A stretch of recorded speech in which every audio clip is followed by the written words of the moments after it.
What is going on, movie meals? Movie meals. We are here.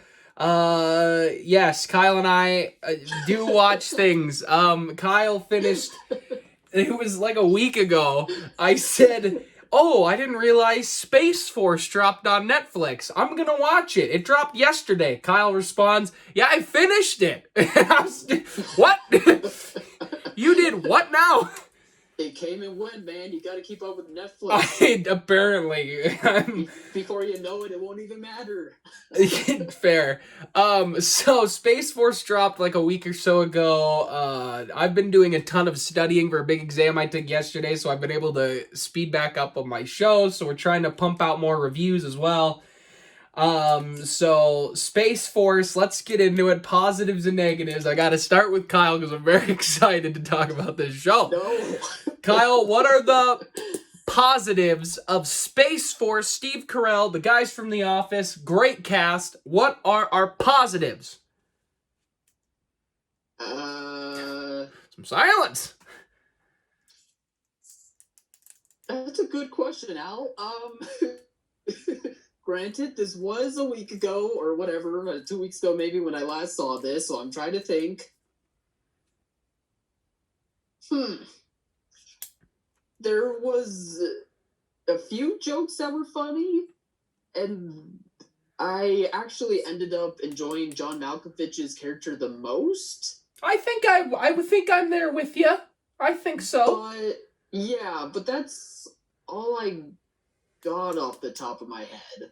Okay. I don't have very much here. This is how the review is gonna look. I giggled twice throughout the entire 10 episodes. It's not a long show. I think the longest episode was maybe 40 minutes at the most. Everything else was between 20 and 30, I think. I giggled. We're not talking an out loud laugh. We're talking a giggle. So I was sitting there and I went, and that was it. It's a giggle. It happened twice later in the season, and I felt two moments of some human emotion in the show. Very brief moments where I was like, all right, this is something here. This is something. And it didn't hold on to it, and it was very brief, and I was like, oh, stop! Same feeling I have with another Netflix show, which Kyle and I will review next week, hopefully. Gear up! We'll get so to I'm it much soon. more excited for that. If you're a longtime movie meal fan and you've actually watched, you might be able to guess what other Netflix show I'm talking about. So put that in the comments if you got to guess. Anyway, so that's my only positives. Kyle, what are your negatives? Well, this is the big part of the review. This show sucks. It's off to a rocky start. It sucks. The first season, that's for sure. You know, it's weird with television. And I talked about this a few days ago. Like, in the first season, like, there's always those couple of episodes that always need to find their footing, so they're not the best episodes. Actors are trying to find out, like, how their characters are supposed to be and how it's supposed to work and how to flesh them out as the show continues. So they always kind of go off to rocky starts in the beginning.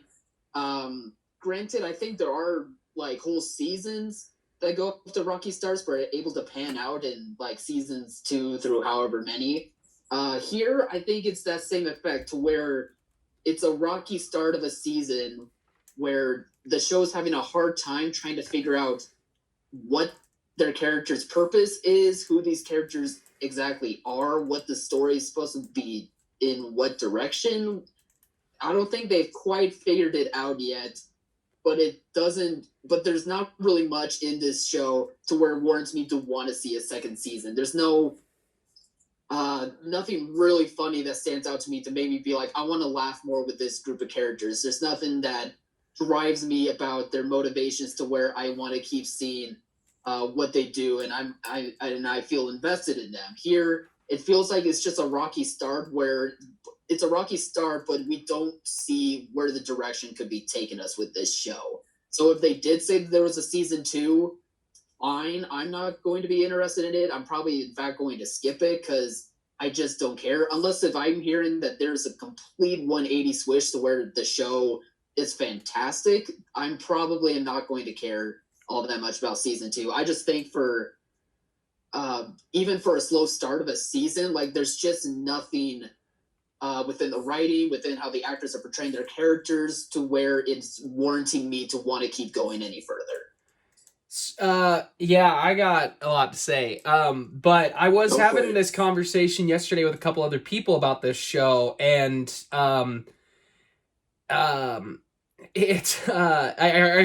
was told that it was Netflix's #1 watched show at the time of its drop. Sure. I don't know if that's true. I never fact check. I mean, this is a good friend of mine, so I tend to believe him. It is something to check. Netflix usually does like rankings on their site now, and since it dropped with Steve Carell and Greg Daniels on board, I wouldn't be too shocked. Yeah, and I think people are curious, and so it's one creator of The Office and Parks and Rec. It's one of the two guys that made it, and Steve Carell wrote a lot of it, and it's a bummer because Steve Carell is talented. I mean, the guy. Have you seen Foxcatcher? The man is an absurd talent. He's incredible in The Office. He's incredible with his drama. Beautiful Boy, another great example of his ability. And it was awful. It's awful. And to me, all the scripts were wouldn't that be cool? That's what all the scripts were. When they were writing it, it was, well, wouldn't it be cool if we did this? Or it'd be so cool if we did this? And it doesn't work. It doesn't land. It's all over the place. If your direction is making fun of the idea of Space Force that our president is saying, and that you're taking shots at him and this idea, then make a coherent story.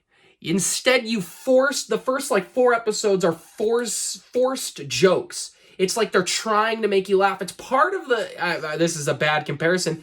I say this a little bit with Guardians 2. It feels like now everybody's got a joke. We have to be funny. We got to be funny. Obviously, I like Guardians 2 a lot more than this. But that's kind of, that's what this show was 10 times to what I thought it was with Guardians 2. It's shoving jokes down your throat. And it's like, we get it. You're trying to be funny. And then all of a sudden, it's like, all right, we're not as funny. And they're going to try to have some serious moments. And I don't like it. They do a bit with Lisa Kudrow's character about her being in prison that I didn't enjoy at all. It made no sense. It was just trying to be funny because when you sat and wrote it, you thought, I've got to be funny. And the only reason I finished the show and the only reason I will watch a second season is because this guy has a track record of making crappy first seasons and then pulling a 180 and making something good out of it. The Office, in my opinion, The Office first season, that first 6 episodes, is some of the worst television ever made.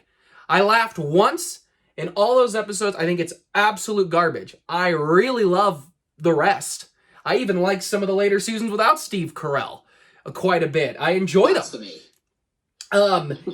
I think Parks and Rec was them figuring, and I'm currently about to finish rewatching Parks and Rec, and when they made that, they tried in that first season to just do their own version of what, creating the British version, the American version of the British Office was. They were trying to just make their own thing with that format.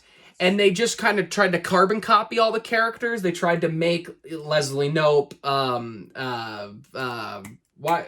Oh my gosh, I can't think of Steve Carell's character's name on the Office. Michael Scott. I don't know why that blanked. They just tried to make her Michael Scott. They tried to make Mark Jim.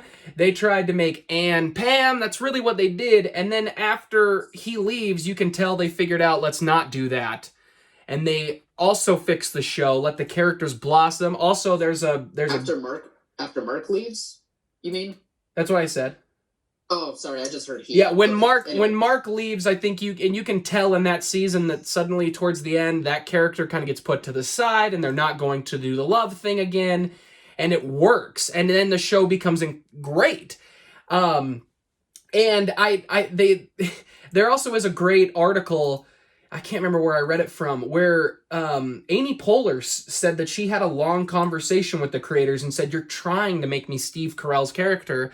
You're trying to make me Michael Scott, and I don't want to be Michael Scott. I want to let this character flesh out. And I don't know what they were trying here. and it just missed, and it's bad. And I would probably watch a season 2, at least give it a try. But if that doesn't correct, like The Office season 2 corrects it extremely fast for me. All of a sudden it's like this is a different show and I'm in. If they can do that in an episode or two, I'm in. But if you can't, I'm won't finish the season and I'm out. But it's a bad show. It's not funny. And I know I'm a little bit, when we do our comedy reviews, a little bit more, I don't tend to watch comedies as much as Kyle does.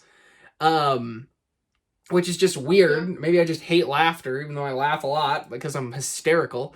I just, this show's awful. And it's a waste of so many people's talents. I think I agree with you that maybe John Malkovich, the whole show, I eventually was like, this is the character that's annoying me the least.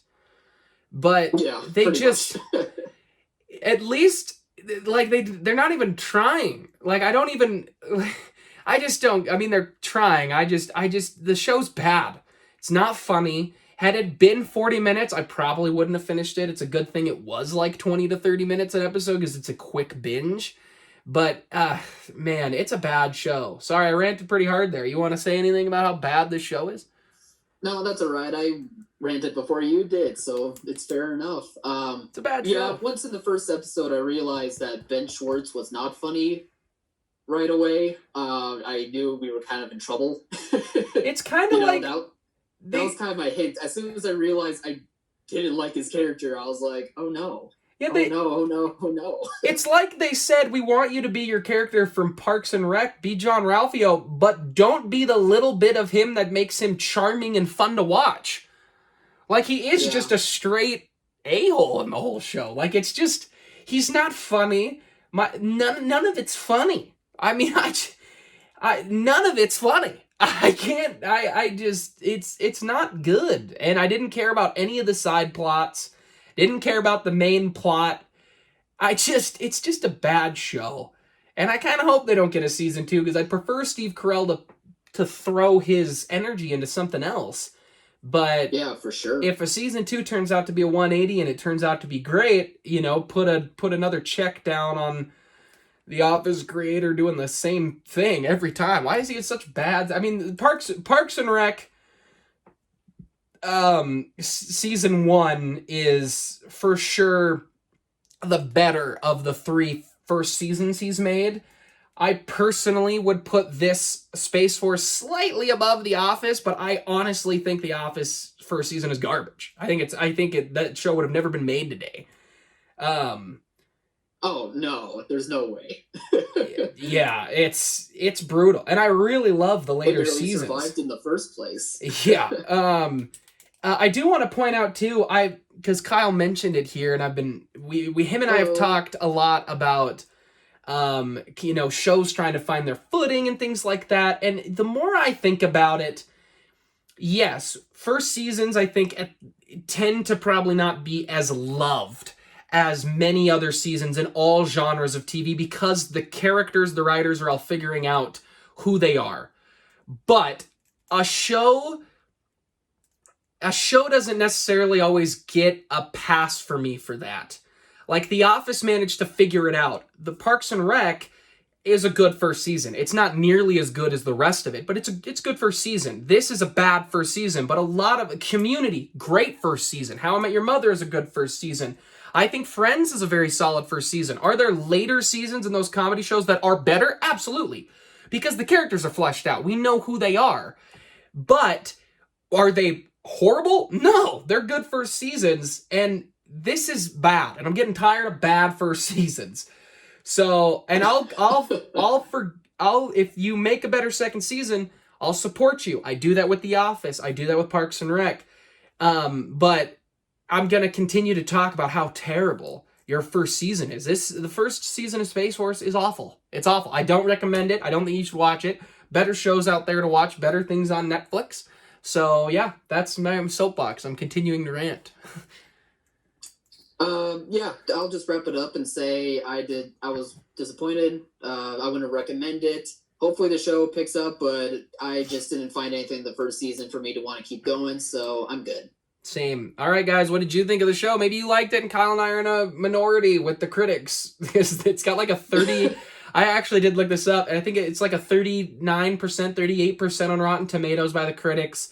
The Office is like an 82, I think, and Parks and Rec, I think, was like a 92. Because I was curious the other day, so I looked it up. But yeah, it's not great. Guys, comment if you think it's great. Let's start a conversation. Why'd you love it? I'd love to hear all that good stuff. But yeah, so as always, thanks for watching, Mom. And yeah, Kyle, send us out. There we go. Okay.